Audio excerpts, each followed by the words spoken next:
제조업 상품의 구조나 그 가공하는 단계별로 본다고 한다면 이 중국 블록 쪽도 없어서는 안 되는, 이 블럭이 도대체 그러면 상징하는 최종적인 목적물은 뭐냐, 전국, 대형 전국이라는 어떤 전체적인 이 시스템에 감히 공격할 수 있거나 감히 경쟁하려고 이제 도전하는 그런 흐름들이 제약이 되겠죠. 사실상 대부분의 자금을 달러 빚으로 조달한 상태였었어요.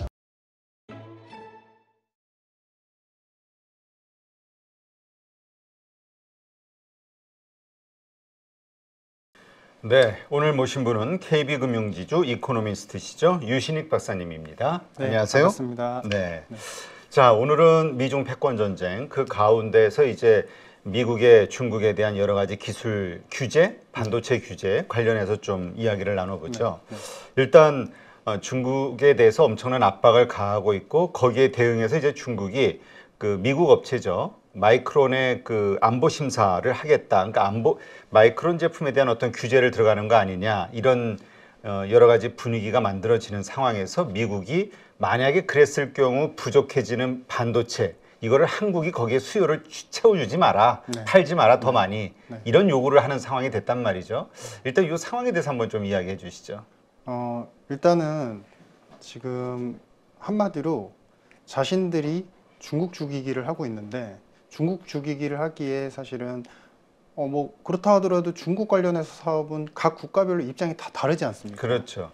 그러니까 더 이제 쉽게 말씀드리면은 이제 두 집이 있습니다. 두 집이 있는데 이 집이 이제 A라는 대표자가 있고 그다음에 B라는 이제 대표자가 있는데 A가 그 상대 쪽 집이 싫어진 거예요. 그러면은 A라는 사람이 있고 그다음에 B라는 사람이 있고 C라는 사람이 있고 뭐 여러 사람들이 있는데, 이 B라는 집에 대해서 어떤 사람은 그래도 혜택을 보고 있고 B라는 쪽에 대해서 좋은 마음을 갖기도 하고 그러는데, 만약에 우리 쪽에 A라는 쪽에 이제 편입이 되려고 한다면은 B 쪽하고는 아무것도 하지 말아라. 근데 우리가 B한테 그동안에 공급하던 물건이 있었는데 그 물건에 대해서 우리가 공급 안 할 테니까, 그러면 당연히 B는 그 물건이 부족해지지 않습니까? 그렇죠. 예를 들어서 생수를 공급을 했는데 생수가 부족해지지 않습니까? 그러면은 그 생수를 당신도 공급하지 마.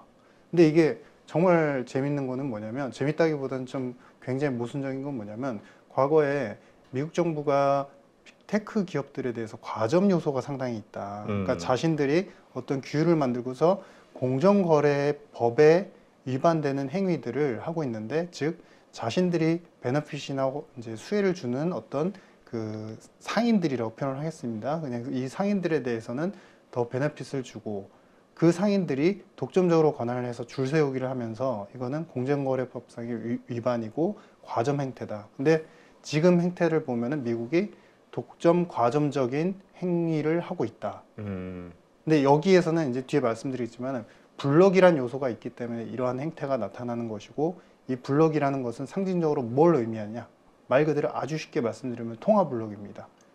이쪽은 미국 달러 블럭, 이쪽은 위안화 블럭, 이렇게 이제 구성이 되는데, 오히려 이렇게 블럭이 형성되면은 안에서 서로 돕고 좋을 것 같지만 사실은 그 안에 있는 힘없는 국가들은 더 연약해지고 더 힘들어지는 국면들이 앞으로 나올 수 있다. 이거는 이제 이러한 말도 안 되는, 약간은 공정거래법상의 말도 안 되지만 좀 위반적인 사항이지만, 이런 행태들은 앞으로 더 많은 부문으로 확장이 될 수 있을 것 같다, 이렇게 보여집니다. 네. 하여튼 뭐 고래 싸움에 새우등 터진다라는 말이 우리 입장일 것 같아요. 진퇴양난이라고 언론에서도 많이 표현하고 있는데, 참 그 안보를 생각하면 그 미국과의 동맹 관계, 이것을 생각하다 보면은 미국을 편들 수밖에 없고, 근데 또 우리가 먹고 살고 여러 가지 경제적인 측면을 보면 또 중국 눈치를 안 볼 수도 없고. 맞습니다. 어떻습니까? 이 상황에서 그래도 지금은 그냥 미국 쪽으로 일단 돌아선 걸로 시장에서는 판단하고 있는데요. 우리가 기본적으로 금융 시스템이나 경제 시장 노출도가 당연히 이제 달러 쪽에, 그러니까 미국 쪽에 더 많이 이제 노출이 돼 있다 보니까 우리가 취사 선택을 하려 한다고 한다면 이거는 어떤 누구에든지 잘못도 아니고 이제 일종의 종용적인 압박을 받을 수밖에 없는 그런 상황이다. 그래서 지금 이제 결국에는 우리가 여러 국가들을 통해 가지고 이제 채권을 발행하고 그에 대한 투자를 하기도 하지만, 결국에 가장 중요한 핵심은 이제 달러 쪽에 있기 때문에, 그런 요소들이 우리가 결국 조은하시려나 이제 미국에 어느 정도 편승해야 되는 그런 어찌 보면은 이제 원하든 원하지 않든 길은 정해져 버리는 그런 상황인 것 같다 이렇게 보고 싶어요. 근데 또 한편에서는 이렇게 완벽하게 미국의 그러니까 미국의 블록에 들어가는 것이 우리 경제 성장에 더 도움이 되지 않겠냐. 왜냐하면 중국 같은 경우는 여러 제조와 관련해서 우리 경쟁 상대이기 때문에 네. 이런 의견들도 있거든요. 네. 이거를 우리 그림으로 한번 보시겠습니다. 이제 블럭이라는 개념을 한번 말씀드리고 제가 이건 작년도에 계속 이제 설명을 드렸던 자료인데 이 블럭이라고 함은 이제 미국이 중심에 있고 그다음에 러시아 당시에는 이제 러시아가 주축이 돼서 중국과 연합하면서 이제 세력을 키웠죠. 그래서 사실은 이 양 사이드를 이 중간으로 이렇게 나눠서 이제 생각을 해보시겠습니다. 그러면 이 미국 쪽 블럭에 있는 이 블럭 뭐 이제 유럽이 있고 그다음에 일본이 있고 그다음에 한국이 있고 여러 국가들이 있는데 사실 각기의 입장이 다 틀려요. 그러니까 뭐냐면은 미국은 미국 중심대로 해서 자신의 경제 패권을 유지하고 두 번째는 이제 달러의 어떤 패권을 갖다가 계속 유지시키려는 그런 입장인 것이고 이제 중국 같은 경우는 이제 나래비를 세워가지고 뭐 여러 가지 지위라든지 그 사상에 대한 확립을 통해서 시진핑 정부가 추구하는 그런 정책들을 다른 나라들도 같이 따라와 주길 바라는 겁니다. 근데 이제 공통적인 건 뭐냐면 중국 쪽 블록은 원자재 국가들이 대부분 편입이 돼 있습니다. 원자재 첫 번째 포인트는 원자재 국가들이 편입이 돼 있다 보니까 이 미국이라든지 제조업 기반의 어떤 이제 원자재를 공급받아야 되는 국가들 입장에서는 이 중국 블록에서 완전히 이제 차단을 해버리면 이쪽에서 쓸 수 없게 돼버리는 거예요. 근데 여기에 원유 쪽은 약간 예외였었는데 그 범위까지도 점차 발을 넓혀 나가고 있죠.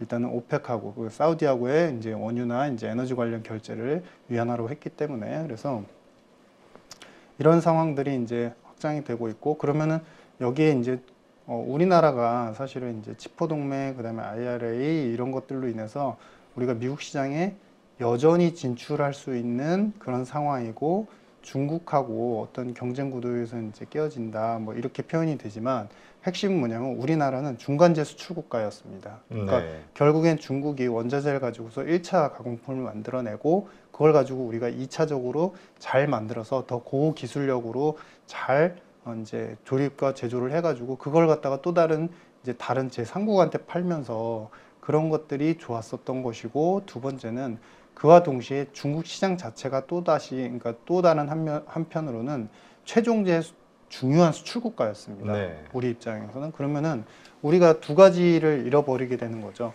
핵심 최종재 상품 특히 이제 메모리 반도체가 될 텐데 그쪽에 대한 수출 시장을 하나 잃고 있다. 그다음에 두 번째는 그 시장을 잃고 있는데 그 시장을 잃는 것에 대해서 미국이 어느 정도 이제 종용을 하고 그렇게 하여라라고 하지만 그러면은 부족되는 그러니까 손실로 되는 그 시장 파이만큼을 그럼 미국에서 채우게 해줄게 이건 아닌 겁니다. 그냥 자신들이 팔지 않는 만큼 너희들도 팔지 말아라라는 입장인 것이고 거기에 이제 추가적으로 우리가 그래도 뭐 많이 이제 예전보다는 많이 안 좋아졌지만은 이제 사실은 이제 인건비라든지 노동자라든지 아니면 1차 가공품에 대해서 좋은 것들을 좀 싸게 공급받아서 2차 제품으로 이제 중간 제품으로 좀 만들 수 있는 그런 구도에서 우리가 점점 이제 그 지위를 탈피해 나가고 그러니까 이제 없어져 버리고 있는 상황이다. 그래서 그러한 요소들은 우리의 수출이나 여러 가지 측면에서 절대적으로 안 좋은 상황이 맞다. 사실 중국하고 경쟁해서 전 세계 시장에 팔던 물품이나 품목들은 사실 굉장히 제한적이었습니다. 오히려 거기에서 그쪽을 손실을 보고 중국하고 계속적인 교역을 했다고 한다면 오히려 성장에는 더 도움이 됐었다. 뭐 이렇게 보고 싶습니다. 하긴 뭐 반도체 관련해서 중국 시장이 전체 소비 시장의 50%를 차지한다. 네. 세계 시장에 네. 뭐 이런 평가도 있으니까요. 분명히 그런 면에서는 좀 어려워질 수 있는 것 같은데 근데 지금 돌아가는 판을 보면은 미국이 중국에 대해서 압박을 가하는 거잖아요. 그리고 거기에서 이러지 마라 저러지 마라 이건 안 준다 안 판다. 이거는 힘의 우위에서 미국이 그 힘의 우위를 갖고 있기 때문이지 않냐. 그러니까 결국 힘 있는 자 편에 서는 게 결국은 생존을 위해 도움이 되는 거 아니냐. 네. 이런 의견들이 있어요. 그게 이제 두 가지가 다 중첩이 되어 있습니다. 아까 이제 보셨던 그림에서 잠깐 보시면 미국은 말 그대로 기술 테크의 어떤 대표적인 상징 국가이죠. 그러니까 테크가 있고 그다음에 이쪽에서는 그래도 이쪽 중국 블록과 관련해서 우리가 핵과 관련해서 어느 정도 질서 그리고 군사력 이런 것들을 갖다가 조정을 할 수 있는 컨트롤 할 수 있는 능력이 있는 반면에 중요한 거는 이 중국 블록은 러시아 그리고 인도 그다음에 오펙 이거를 갖다가 다 연결을 해보면은 첫 번째는 무한하게 그래도 인구가 많은 큰 소비 시장이라는 측면이 있고 두 번째는 뭐냐면 이제 러시아까지 포함을 해버리면 원자재 그러니까 특히 중국까지 함께 가세를 한다고 하는 원자재에 거의 상품별로 약간은 차이가 있지만 40에서 50%를 갖다가 생산 공급하는 국가들이 이쪽에 다 몰려 있다는 겁니다. 네. 그러면 우리 입장에서 어떠한 물건을 만들던 뭐 전기차 배터리도 마찬가지고 이제 우리 그 반도체도 마찬가지고 항상 광물이 있고 희귀광물이나 광물이 있은 다음에 그걸 가지고 가공을 잘 해서 최종 이제 테크 이제 상품을 만드는 것인데 이쪽에 대해서 우리가 공급받을 수 있는 그러한 통로도 앞으로는 서서히 압박을 받을 수 있는 구조다. 그래서 미국 쪽에 쓰는 것이 색깔이나 성격은 맞지만 사실상 그 돌아가는 제조업 상품의 구조나 그 가공하는 단계별로 본다고 한다면 이 중국 블록 쪽도 없어서는 안 되는 좀 굉장히 아이러니한 상황이다라는 것입니다. 그런데 여기서 한 가지 핵심은 뭐냐면 미국은 지금 여러 가지 그 이슈 때문에 결국에 이 양쪽의 블록의 장벽들이 이제 강화가 되고 있죠. 근데 과거에는 이제 코로나가 있었을 때는 백신을 가지고서 이쪽을 상대적으로 공격을 했다가 최근과 같이 무력화되는 이제 전쟁 타이밍에는 일단 핵과 관련되는 부분들 그리고 무력 충돌에 대한 부분들 안보적인 리스크를 가지고서 이쪽 블록에 있는 미국 블록에 있는 국가들을 보호해 주려고 할 테니 이쪽 블록하고의 관계를 이제 설정을 갖다가 차단을 해라라는 명령인 거죠. 그러니까 이거는 규준인 겁니다. 그들이 세우는 규준에 따라라. 거기에 축차적으로 경제적인 어떤 디테일한 강론적인 정책도 따라라. 모든 규준을 다 이제 안보와 정치, 외교, 경제까지 모두 다 지금 본인들이 정하고 있는 상황이죠. 지금 이러한 것들, 그러니까 사실 뭐 이와 관련해서 그 균형 외교를 해야 된다, 아니면은 뭐 미국 이쪽을 따라가야 된다, 뭐 여러 가지 이야기가 있습니다만 이거 가지고도 참 국론이 많이 분열되기는 해요. 네. 근데 이게 과거에 사례가 있다고요? 이런 네. 비슷한 사례가? 이 블럭이 도대체 그러면 상징하는 최종적인 목적물은 뭐냐? 결국에는 통합 패권인 겁니다. 그러니까 우리가 미국이 마르지 않는 샘물이라고 표현을 하죠. 그러니까 적자이고 부채인데도 불구하고 소비는 항상 좋고 경제는 폭발적으로 성장해. 이게 뭐냐면 이번에 국채 발행을 해도 수요자가 있습니다. 다음에 적자를 메꾸지 못하고 부채가 많은 상황이어도 그 다음에 또 지나가면은 국채 발행을 하면 또 수요자가 있습니다. 왜 그러냐? 달러가 갖고 있는 기본적인 화폐 속성을 모두 다 충족시키는 기축통화이기 때문이다. 여기서 그러면 이 화폐의 성격을 우리가 잠깐만 좀 정리를 해볼 필요가 있으신데요. 첫 번째는 가치 척도. 말 그대로 1달러에 어떤 상품이 얼마이다. 뭐 이런 이제 얼마큼 살 수 있다라는 가치 척도의 기능이 있고, 두 번째는 매매 교환, 그러니까 물물 교환의 성격. 그러니까 이걸 가지고서 언제든지 상품을 갖다가 살 수 있는 그 가장 중요한 통용적인 수단이다라는 것이고, 마지막이 핵심이 뭐냐면은 바로 가치 저장입니다.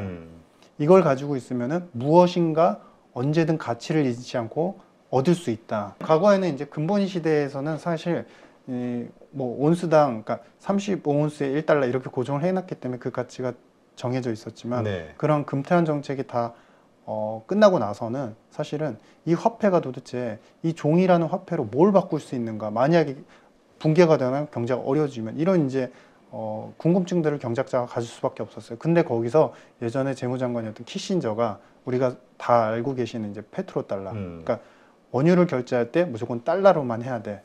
그러다 보니까 달러를 갖고 있으면 이 달러가 가치는 변동할지언정 어쨌든 단위 그 1달러에 부합하는 단위 수준으로 원유를 언제든지 획득할 수 있다라는 의미에서 가치 저장 기능이 이제 완벽하게 이제 설정이 된 거고요.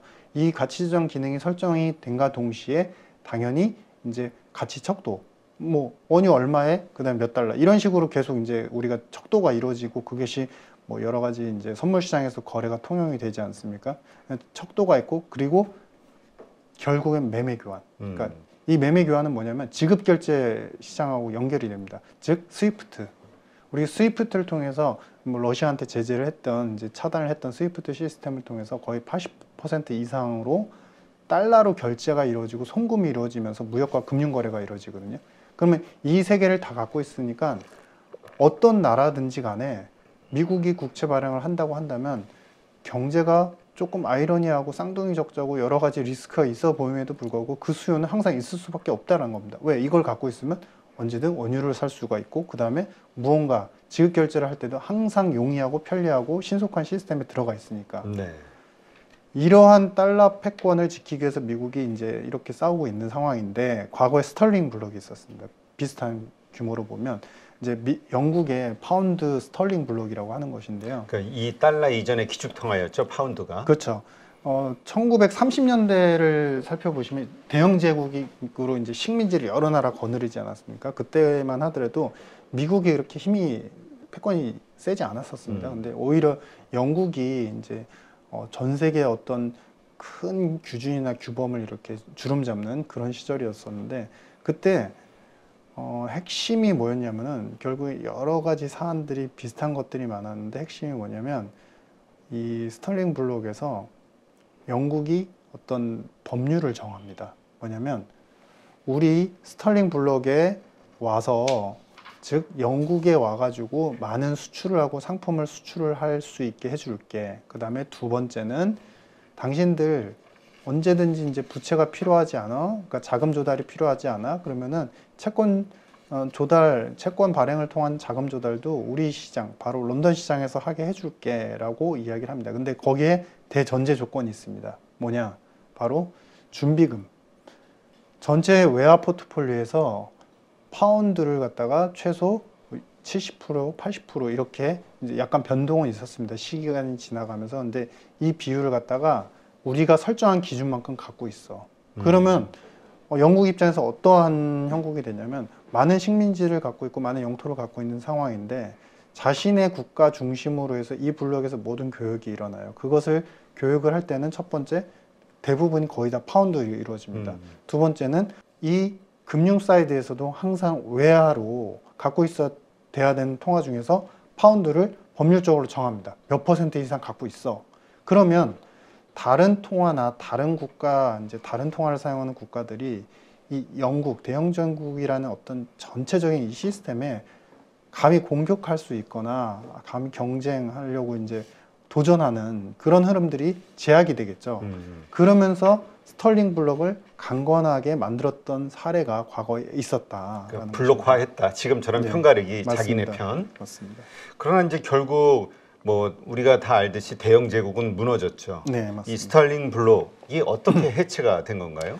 이 스털링 블록이 이제 정말 재밌었던 게 뭐냐면 좀 이 영국도 2차 대전을 이제 거치고 나서 가장 이제 핵심 키 중에서 이 달러 블록하고 지금 다른 요소가 뭐냐면 가치 저장 기능이 없었습니다. 그러니까 이 파운드는 언제든 갖고 있으면 무엇인가로 바꿀 수 있기 때문에 항상 이 나라가 빚이 있던 없던 이 나라가 채권을 지금으로 얘기하면 길트 채권이 되겠죠. 영국 채권을 발행하면 항상 사야 돼 라는 로직이 전 세계 통용이 안 됐었습니다. 그러니까 영국 입장에서는 2차 대전이 끝나고 나서 사실 많은 부분 이제 겉으로 봤을 때는 뭐 전쟁에서도 좋은 성과였고 그 이후에 이제 여러 가지 이제 재건하면서 인프라를 이제 구축을 하고 여러 가지 시설들을 갖다가 이제 그 구축을 해 나가면서 다시 영화로운 어떤 시절을 맞이할 걸로 보였지만 사실상 대부분의 자금을 달러 빚으로 조달한 상태였었어요.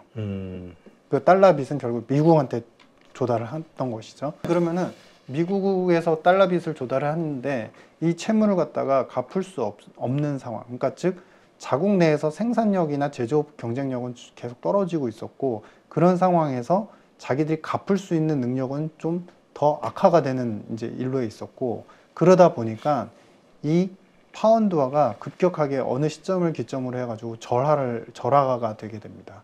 그러니까 달러 대비해서 가치가 이제 폭락을 하게 되는데 네. 그때 당시에 이제 스털링 블록에 포함된 국가가 정말 많았습니다. 중동 지역들도 스털링 블록이었거든요. 근데 이집트가 대부분 이제 통화들이 파운드의 패깅, 그러니까 1대1로 딱 이렇게 패깅을 시키거나 아니면은 자기들이 이제 어느 정도 변동 고정으로 이렇게 관리를 해왔는데 이집트 같은 경우는 통화를 갖다가 어느 정도 이 변동 관리로 갖다가 유지를 해왔는데 사실 파운드화가 절하가 되니까 가치가 폭락하니까 이 블록에 속했던 국가들 중에서 많은 국가들, 연약했던 체력이 연약했던 국가들의 통화 가치는 예를 들어서 파운드가 10% 정도 절하가 되는데 다른 통화들은 15에서 20%가 절하가 된다는 겁니다. 그러면은 그들 입장에서 갚아야 되는 달러 빚의 평가액은 훨씬 더 늘어나겠죠. 그렇죠.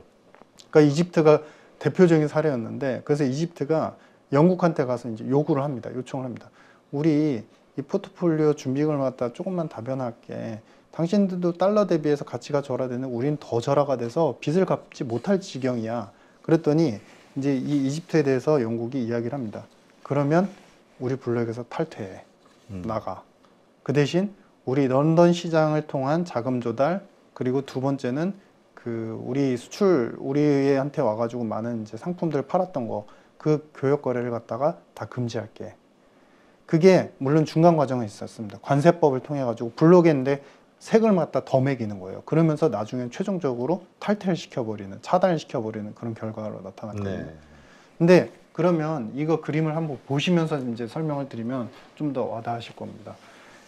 이 이제 우리가 30년대 후반에 이제 2차 대전이 일고 나서 이제 40년 초반에 막 괜찮은 것 같았지만 영국 같은 경우는 이제 이때부터 이제 40년 지나면서부터 서서히 이제 부채로 오히려 조달을 해야 되는 기축 통화인 것 같은데 가치 저장의 기능이 명확하게 이제 설정이 안 돼 있다 보니까 이 나라도 빚을 져가지고 경제를 꾸려 나가야 하는 상황이고, 여기에서 이제 가치가 이 빚 때문에 파운드화도 절하가 되니까 다른 통화들도 이 속했던 통화 블록의 통화 가치도 절하가 이제 심하게 된다라는 겁니다. 그러면서 서서히 뭐 있고 싶지만 여기에 머무르고 싶지만 도저히 버틸 수 없는 외화 부채에 대한 이제 감당을 하기 힘든 그런 이제 국가들이 서서히 나타나면서 탈퇴가 이루어지게 되고, 그러다 보니까 전 세계에서 그 외화 비율로 놓고 봤을 때 스탈링, 즉 파운드 비율이 40년도 후반까지만 해도 80%를 육박했다가 이 비율이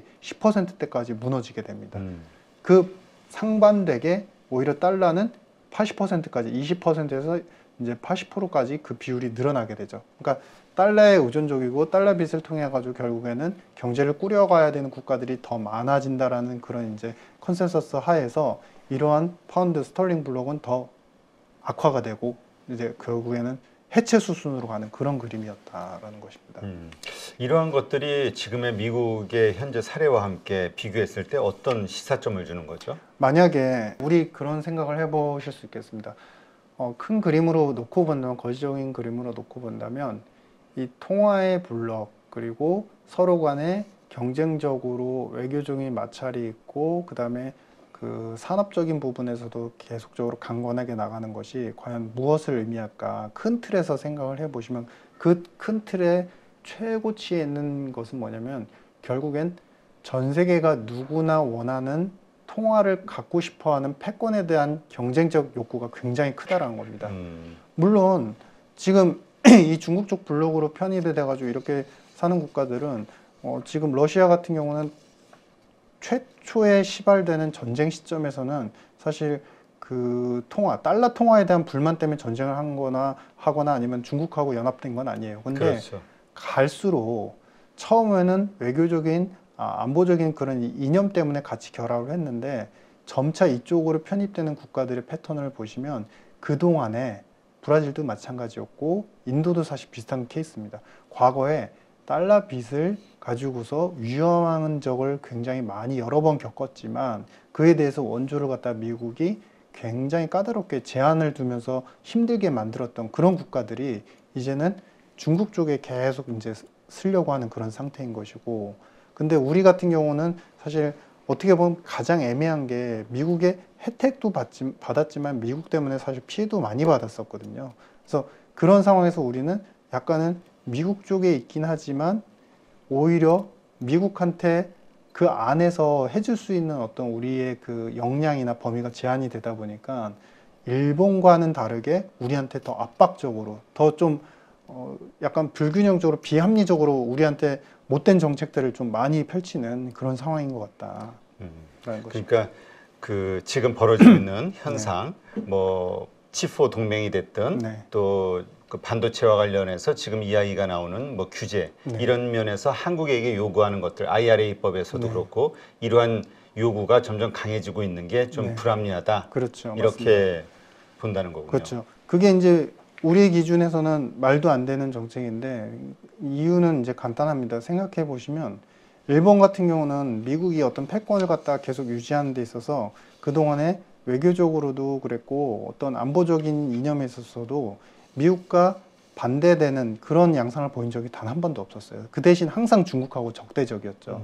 근데 거기에 더불어서 이제 일본 자체가 결국에는 공급할 수 있는 당장 공급해 줄 수 있는 소재에 대한 그러니까 반도체 소재에 대한 메리트가 오히려 미국의 가치 사슬을 더 빛나게 해줄 수 있다라는 장점이 있는 것이고 또 마지막 한 가지는 외환보액이 우리나라보다 훨씬 더 크다 보니까 당연히 미국채를 소유하면서 미국이 자기네 달러를 가지고서 자금을 조달해서 예산을 편성하는데 도움이 되는 최근에는 가장 주요한 국가가 됐다는 겁니다.